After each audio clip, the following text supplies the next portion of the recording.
One, two, 1, 2, 3.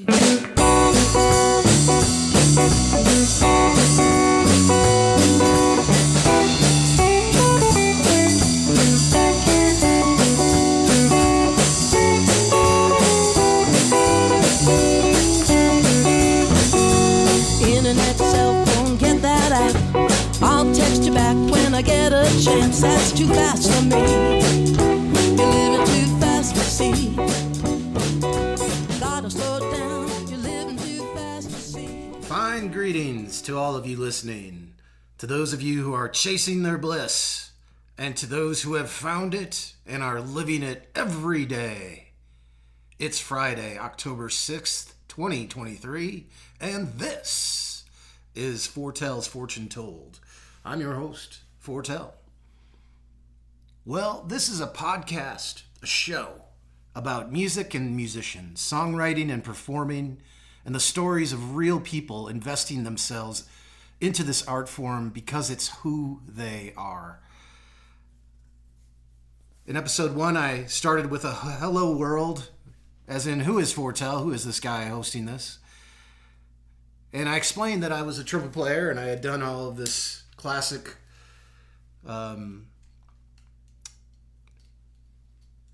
orchestra and concert band and jazz band and marching band. Well, that marching band, that last one, led me into college where a former member of one of those marching bands asked me to join one of his bands for practice in Milwaukee one day, and that really changed my life just to be a part of that in a professional sense, which led to me learning how to want to learn and start learning how to play guitar. And wanting to sing, as I couldn't sing and play horn at the same time. And so I started to learn guitar, and what's interesting is I was in Whitewater, Wisconsin going to college, and I was working at a group home out in the country. It was really a great job, actually, and there was a bed and breakfast nearby, and I think it was the Greenhouse Inn. I think that was the name of it. Regardless, they also were a guitar shop. I mean, they sold guitars. And one day I went in there looking at guitars, and sure enough, the gentleman there was enough of a salesman to sell me a Fender acoustic 12-string, which, yeah, believe it or not, that's how I started to learn how to play guitar on a 12-string guitar. I guess figuring, what the heck, the more strings, the sound would hide all of my inaccuracies or failings as a guitar player. Little did I know that it would definitely do that, but also highlight the imperfections as well, should I say. Regardless, that's the story. I still have that guitar. It's hanging on my shelf right here, or on my wall right here. And I soon joined a band with some other members of said marching band, different members.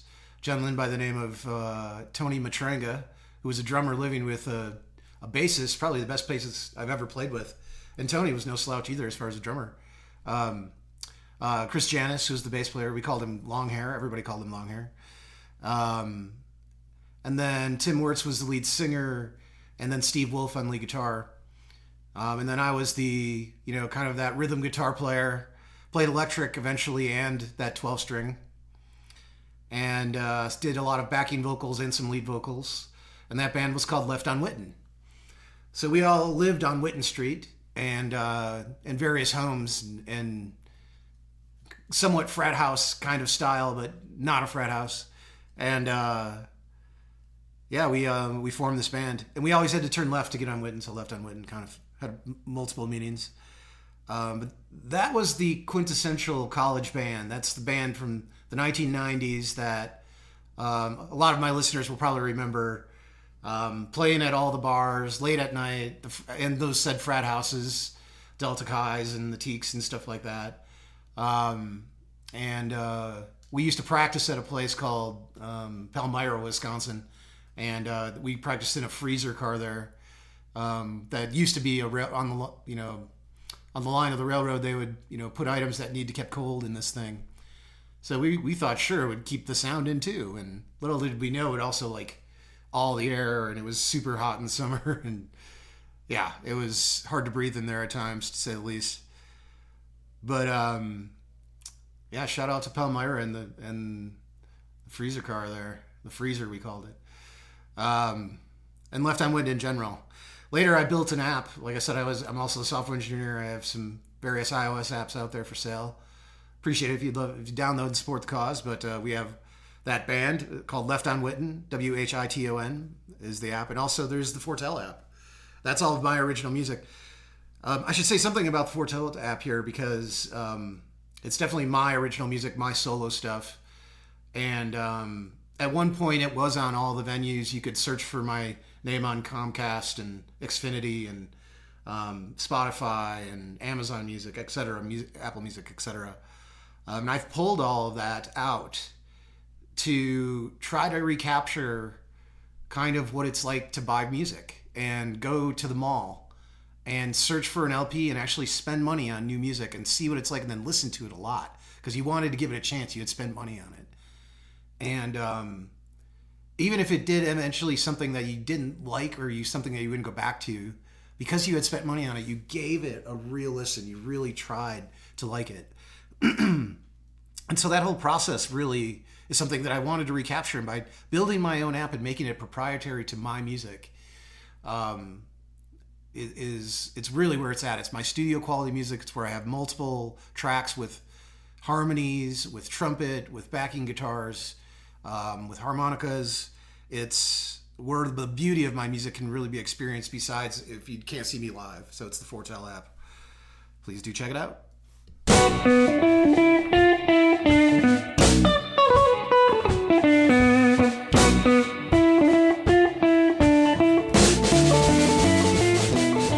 Spotlight songwriting. Last time we talked about styles a little bit. I was saying how like I'm kind of on the side of being an antenna for a song as it kind of lives out there somewhere in the quote unquote ether, and somehow I can focus in on that frequency and all of a sudden that song comes pouring through. Neil Young has kind of that approach, and I as a serious singer-songwriter, one who does it, say, professionally, that's not always something that's allowed to exist. As in, you have to be more of maybe a street fighter, throw a lasso and say, get over here to your muse and make it come to you in some aspects. I've met songwriters, even this guy from Nashville once coming through Boulder, Colorado, who wrote songs for a living and had to write a song each day, sometimes two, one in the morning, one in the afternoon. And to make quality songs when you have to do it on a schedule is a talent that is still probably being sought after by many folks. But there's definitely various approaches, and I guess there's some need factor in there. But it's part of the business. And so just knowing where you fit or how that works to produce quality, I think over quantity is really what you should be shooting for. I think some of the questions that you should ask yourself when you're writing some songs is, does the song have some kind of meaning or purpose that you're trying to tell or it's trying to convey? Some songs don't. Some songs are just there. They're a piece of art to look at, not necessarily to ponder something deep. And some are the opposite. Some have great meaning. They're trying to convey up and down, in depth as far as you can go. So I think it depends on each individual song. I think each song needs to have some flow of lyrics and music together so that it's not completely confusing to the audience. So rhythmic patterns work, but they don't have to be simple. They can be complicated. I think full circle resolution is helpful in songs. And speaking of resolution, I think in order to have resolution, you need to create tension. So tension can be in chords, in song, in music, in notes played. Tension can be in rhythm. Tension can be in lyrics, in lack of lyrics. Tension is always something that is meant to be resolved. And bringing that into resolution is something that's this gratifying sense of a song. And I guess, keep in mind this is the art form, so maybe sometimes you want to leave tension there and end with tension, and leave the audience feeling that. And that's understandable. In certain songs, that's going to work. But don't deny your audience that gratification of resolution too often, or else you might lose them. I think using senses in writing, in songwriting, helps convey much more meaning. They're obviously already hearing notes and words, but if those words include discussions and thoughts of motion or a journey, something through time and space, something that smells or tastes, that or feels, that's going to be powerful to your user, to your listener. And I think color is used very often in songs. Color can be really magnificent, even in like song titles, like for instance, 99 Red Balloons. Shout out to Nina. Red, Red Wine, UB40. What about Orange Crush from REM? Yellow Submarine, or maybe Mellow Yellow. That's the Beatles and Donovan. Blue Moon of Kentucky and Blue Suede Shoes from Bill Monroe or Carl Perkins. Mood Indigo, Irvin Mills. Purple Rain. Be a little bit different if it was Green Rain, wouldn't it? And what about Purple Haze, right? That really, people knew what that meant, and that from Prince and then Hendrix, and then what about White Room from Cream? And Paint It Black from the Stones. And those are just titles. There's a song from Neil Young called The Painter. The painter stood before her work. She looked around everywhere. She saw the pictures and she painted them, picking colors from the air. Green to green, red to red, yellow to yellow in the light. Black to black when the evening comes, blue to blue through the night. Those are just some ways that you can help influence depth and put depth into your songs and songwriting process.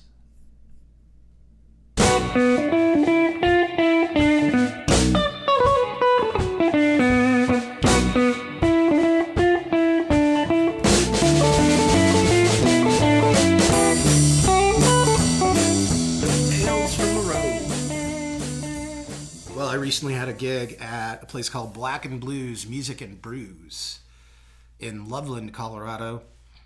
They are a tremendous supporter of musicians in and around Loveland, Colorado. Just tremendous stage, great sound system. One of the places where you don't have to bring your PA and sound setup. They have it set up for you. They have the equipment you would need. Though people usually bring, some of their own stuff, including me. I bring my own mic and etc. But really just an awesome place to go and listen to music, have a beer. They have it open up when the weather's beautiful as it's been, open up the garage, huge doors. And like I said, just a great place to go and listen to music and support music. Shout out to Ange and Fabian there. Black and Blues, Music and Brews. Check it out, folks. That particular night, I did not have the best of audience. There was a lot of stuff going around, including a big wedding, just like right across the street up on top of this building next to us. And I did get enough of a crowd to come in, and I was reminded that it's one of those times as a performer that you need to be more of a showman. I think I left thinking I needed to engage my audience a little bit more. I'm there to perform music and to sing, and that's what definitely brought them in to sit down. But once they're there, it's kind of on you to keep them engaged. And I left the night thinking I could have done better at that. But you don't always, you live and learn. Sometimes you have to figure out things and go through things like that as a musician. Sure, a lot of you can relate to that. I ended up playing with my band Defunkt Railroad, who we're featuring today on this episode, at a farmer's market in Broomfield, Colorado. And man, that was fun. That was the closing farmer's market of the season, and the tamale truck basically had tacos for the entire farmer's market at the end. It was so delicious, and we got a bunch of peaches and apples and I got a dozen farm fresh eggs as part of our tip from there. One of the reasons to definitely go and play farmers markets is the vendors there. If they like you, they'll set you up too. It's pretty awesome. I again had an open mic at Mountain Cowboy Brewing in Frederick, Colorado. Shout out to Mountain Cowboy. Another wonderful night of various musicians, even some new friends from the Firehouse Songwriters Club. Shout out to those guys in Longmont, Colorado. Jonathan Dwayne showed up. He was there, as well as some other new acts and some of our regulars who I'll be featuring on future episodes of Foretells Fortune Told. Here's a little preview is that we have, next episode we have Mark Flett, singer-songwriter Mark Flett. And then after that we have singer-songwriter Rocco coming up in our next episodes. And then I just had this gig at a place called Very Nice Brewing in Nederland, Colorado. And I gotta say, it was very nice. What a really cool setup and stage. Again, another place where people just came and had some beers and listened, opened up the doors, beautiful night in the mountains there. Really fun, a good amount of folks, even though they said, they didn't have the biggest night. I thought there was a lot of people there and got them all singing with me. I was doing some covers of Pink Floyd and some other stuff that really grabbed them.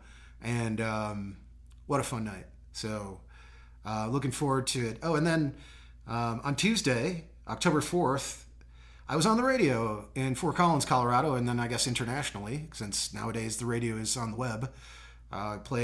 They played an hour set that I had recorded earlier this year. All of my original music live at a place called the Magic Rat in the Elizabeth Hotel in downtown Fort Collins. On KRFC, they call this show After Hours, and it was at 7 p.m. on Tuesday, and they played that whole show. And goodness, I loved it. I loved doing it. It was one of those gigs that made me feel like tremendous as an artist, that I got to play an hour worth of my original music and knew that it was going to be on the radio one day. And sure enough, on Tuesday it was. And even though I did screw up some lyrics in the beginning, I swapped some verses around on myself. So most people who don't know my music won't notice, but I definitely noticed. And you got to keep going. I didn't stop, thankfully, and say, no, that wasn't how it's supposed to go. Got to keep going, folks. That's one of the things you need to know. Especially when you're playing live. Just got to keep going in those moments. But really cool to be on the radio, and I hope a ton of people listened. And I thank you for listening.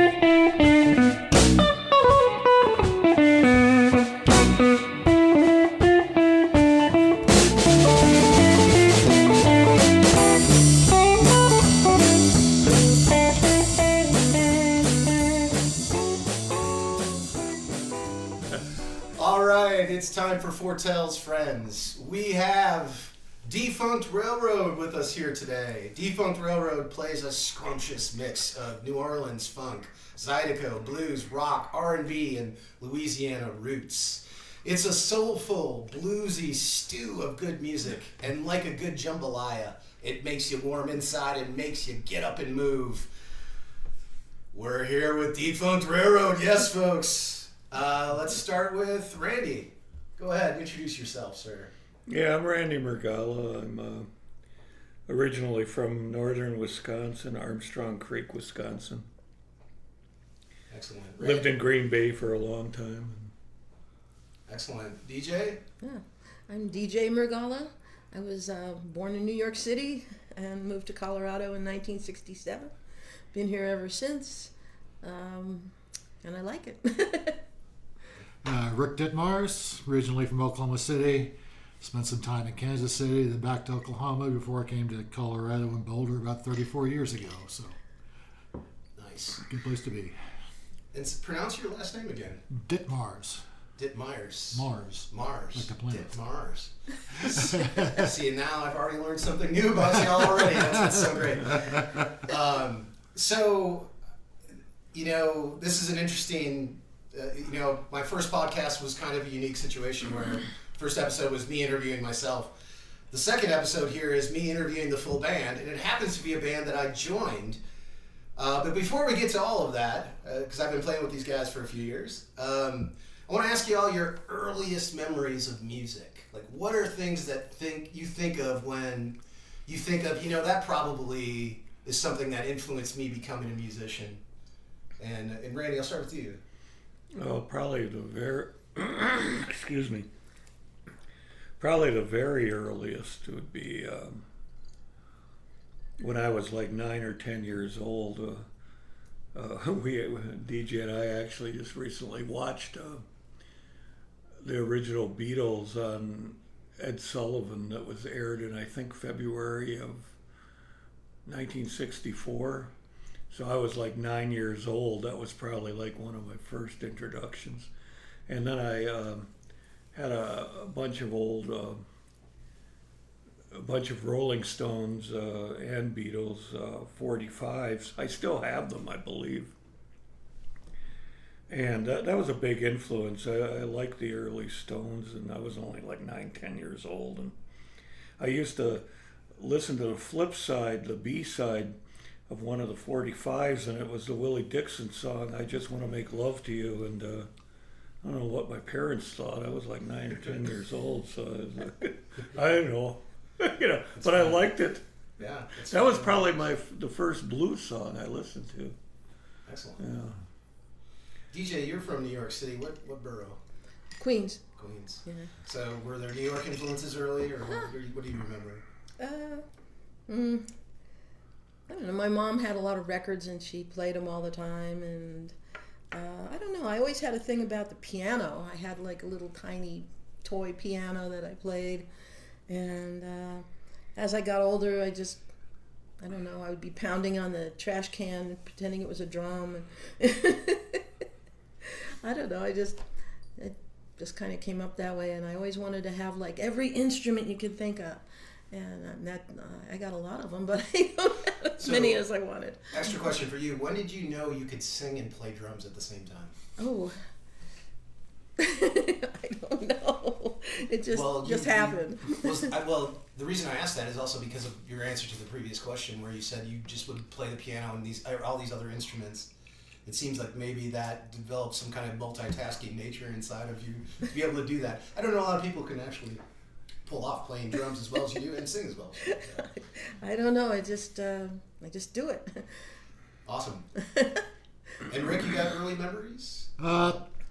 Yeah, my mother was a classical pianist, and my father was a Buck Owens fan. So try and put that together. But Buck Owens and the Buckaroos would come on TV, and my mother would storm out of the room. But that's a different story. But I think in the early days, after the Beatles, like Randy said, wanted to play guitar, so my mother insisted I learn to read music. So it was classical guitar, and I took those lessons off and on through junior high and high school, and went to college, and that got set aside. But I was always listening to music, started listening to a lot of jazz rock fusion kind of thing, and started playing the bass when I was 40, 41 years old when I first picked up the bass, started taking lessons, found a real good teacher, and here I am. That explains a lot. I was going to ask you about the style of how you would describe the style of your bass playing. I think you kind of described it all in just all of that background there. Do you think that all influenced? I'm sure it has. Sure it has, consciously or not. I don't know. One thing I hear people say about it, usually most common I get, is that it's smooth. Whatever that means. I guess that's a good thing. But. For sure. Yes, my friend. Awesome. So that's also, you brought up kind of what led into my next question.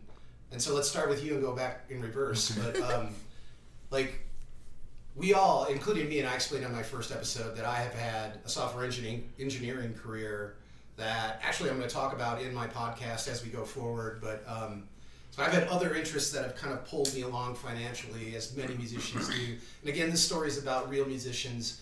It's not about super successful, top artists. It's about real people who do this and why. And so I'm very real and upfront about me having other career interests that have led to this. But of course, my true passion has turned out to be, being a singer, being a performer, writing songs, playing with y'all. I just love it. But Rick, you've had an interesting career besides being a musician. So can you explain a little bit about your other career interests? It's quite varied. First went to college. I studied biology, had a biology degree, taught high school and coached for a couple of years. got out of that and was in pharmaceutical sales for a while. I was going around doctors' offices and stuff. That lost its romance after a few years. Ended up back in Oklahoma City during that time. Went back to school at OU, got a master's in geophysics. And did that in 85 when oil was crashing. In 86, I was on the street, moved into the environmental field. Was transferred to Boulder in 89, and here I still am. Been retired for a bit now. So. Amazing. Wow, that sounds like a lot of stories wrapped into your first segment. Thank you for sharing. We could probably do a whole podcast just on that, probably. But that's awesome, and another sign of perseverance to keep going in when things are, And DJ, what about other things you've done? And you still do, actually. I still do, yes. How do I get out of it? Yeah, I don't know. I always wanted to be a car mechanic or something like that, but my parents really wanted me to go to college, so I did. And they didn't want me to go into music or dance. They wanted me to go into something substantial. So I went into business, and I got a degree, BS in business from CU. And I still work as an accountant. I have an accounting firm, and I still do taxes, and I don't know how to get out of it. That's what happens when you have your own business. So what about this other notion of you flying an airplane through the sky? Well, I thought that sounded like fun too, and I went to Metro State, and I got a degree in professional pilot. But by the time I graduated, I was kind of too old. I was 40, I guess, and so that was a lot older than a lot of the people I went to school with. And so I don't know, I just enjoyed it for a while. Then when 9/11 happened, they closed all the airports, and I kind of stopped doing it at that point. Everything got too expensive. So back to accounting. Awesome. And Randy? Yeah, well, right out of, it's kind of like DJ said, your parents wanted you to go to school, so, and, they had it kind of planned out for me. And so right out of high school, I went to University of Wisconsin, Green Bay, and I didn't know why I was there, and say nothing about what I wanted to pursue, but I dropped out after 1 year and moved out here, ironically, Boulder, Colorado, and lived on the hill for a year. And actually, that's where I really got, believe it or not, where I got some of my technical training musically. I took guitar lessons from a guy that was a Warner Brothers studio musician.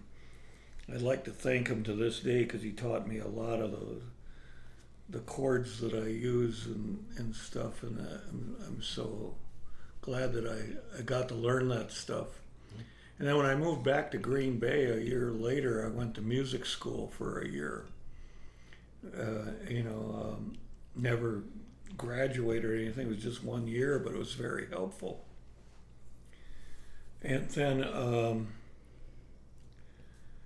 after my mother passed away in '83, I went back to school and in earth science and was my major, in geology. And then after that, I taught junior high and high school for 5 years, and went back to get a physics and math certification. And then moved out here again and got my master's degree, dealing with snow and ice, to make a long story short. And after I got the master's degree, the primary job that I was able to acquire was playing music. Awesome. So tell us a little bit about you skiing. Oh yeah. I started skiing when I was like 5 or 6 years old. My mother used to take me up to Pine Mountain, which was in Iron Mountain, Michigan, about 25 miles from her house, and that's where I learned. The U? And in the UP, hey. Yeah. That's right, the UP. Up there. And And I skied ever since, and taught my daughter Stephanie to ski. And both of us got into ski racing. Okay. She was with the USSA ski racers, age group thing. And did you In Wisconsin first, and then she did it out here for 1 year. And then I raced with the Rocky Mountain Masters, and I am by no means a master, but it was very interesting, and I got to ski super G's and downhills, and I was the bottom of the pack, but I mean there were people in there that were in the World Cup and the Olympics and stuff like that. So That was really cool. I was nowhere close. So is it true? But that- it was fun. It was fun. I'm Did you glad I did ski it. Crested Butte? Yeah, Okay. I thought that was one of the stories. I did not ski the banana funnel. You did not. No, I did not. I did not. It's on record now. We know. So this brings us kind of to the date. I think it was 2017. Sky Brewing, also now defunct. Yeah. With a C. Right. Where Defunkt Railroad is with a K, folks. I'll spell it out at the end here. But I saw y'all play. And I was there doing open mic, doing my solo stuff.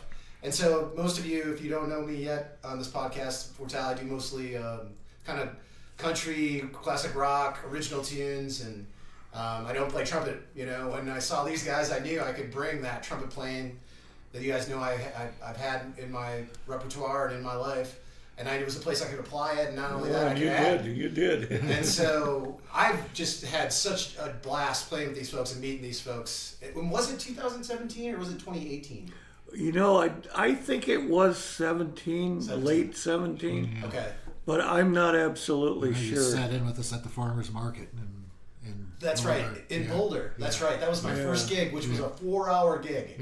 Nothing like breaking me in. Didn't know anything. Just come and show up.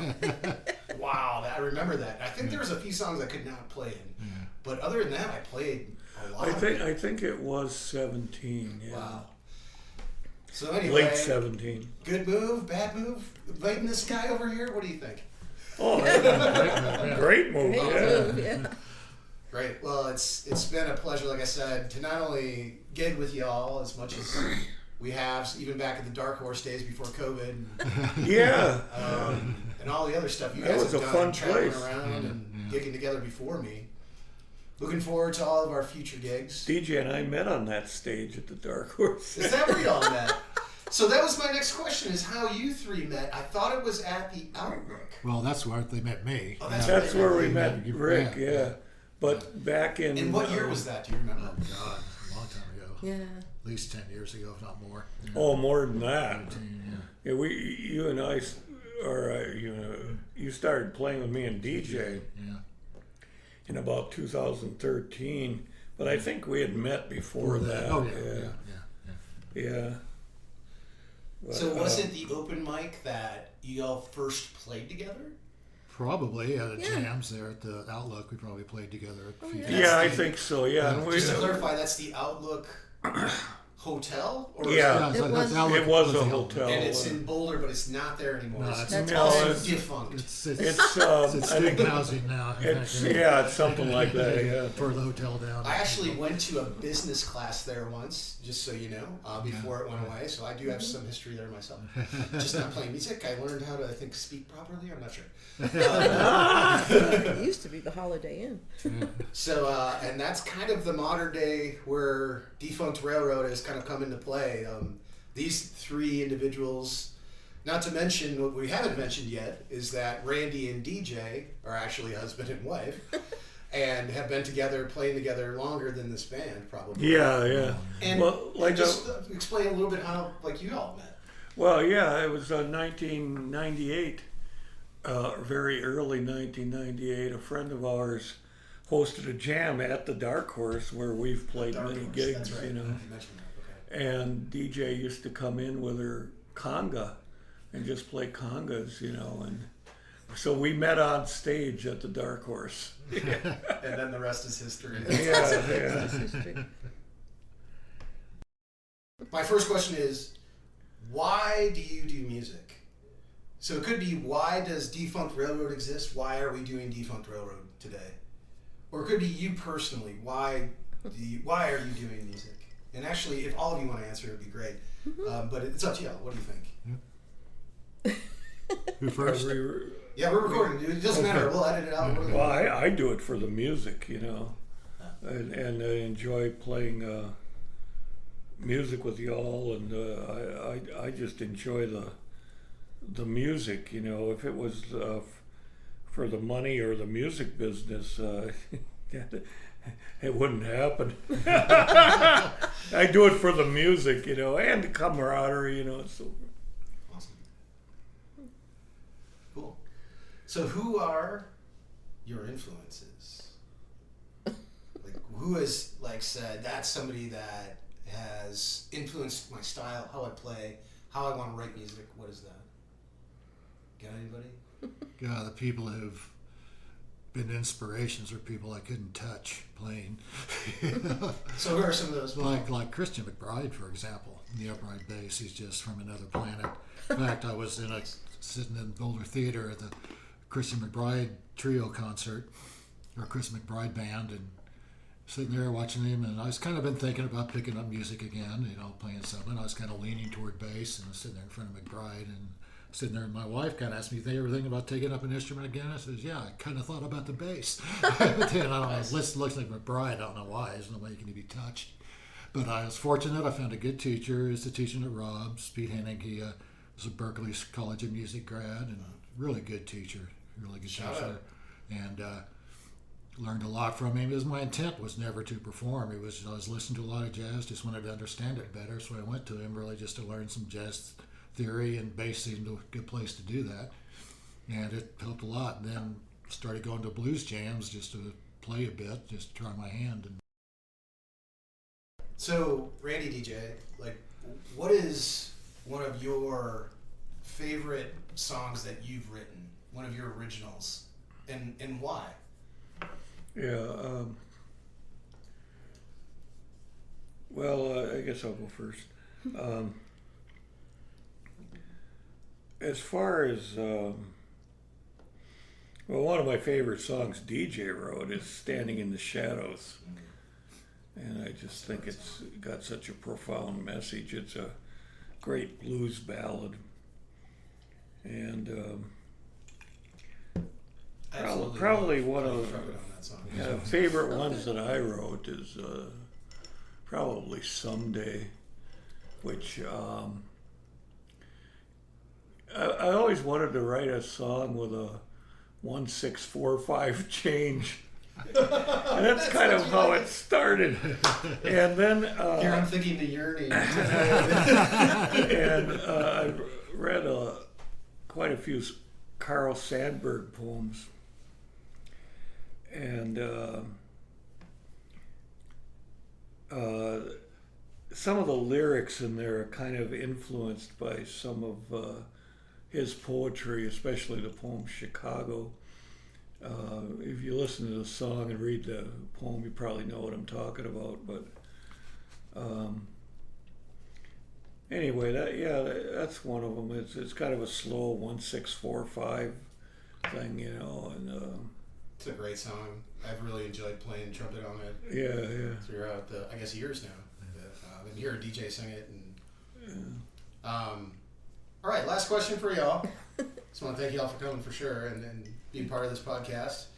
Shout out to all the international listeners. I know we got some Belgian listeners and some Danish listeners out there, and everybody in the States. Thank you.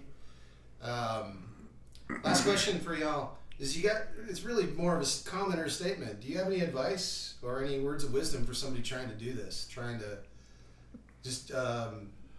be a musician nowadays, and perform and write music and be out there? What do you think? You got anything for them? Well, don't.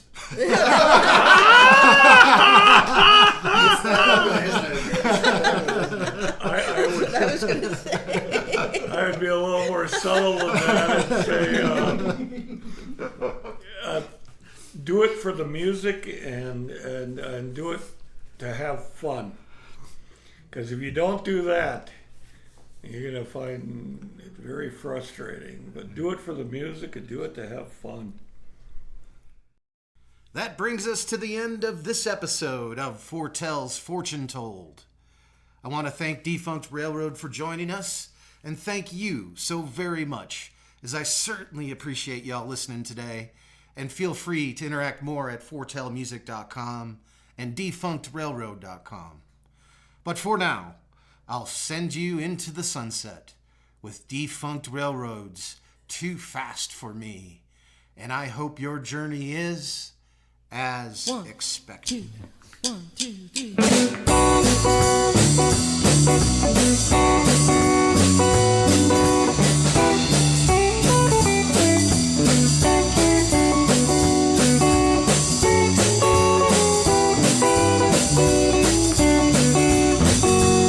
Internet, cell phone, get that app. I'll text you back when I get a chance. That's too fast for me.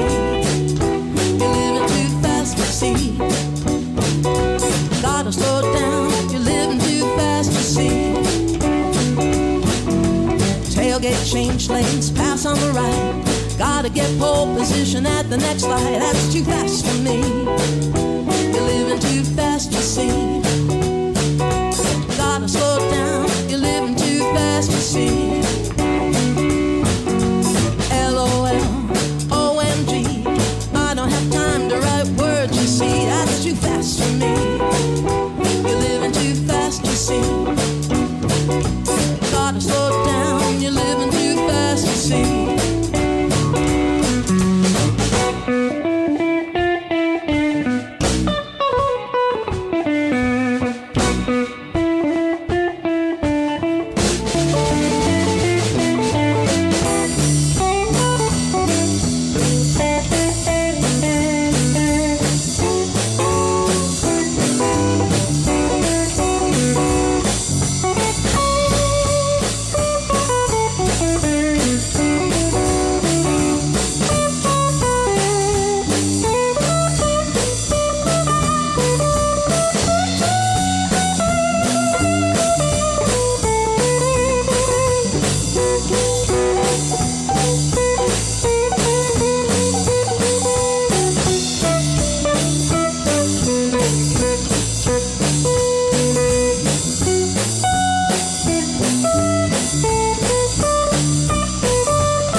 To build it your own special way.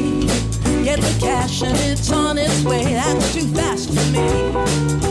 You're living too fast to see. Gotta slow down, you're living too fast to see. Enjoy your life, take your time.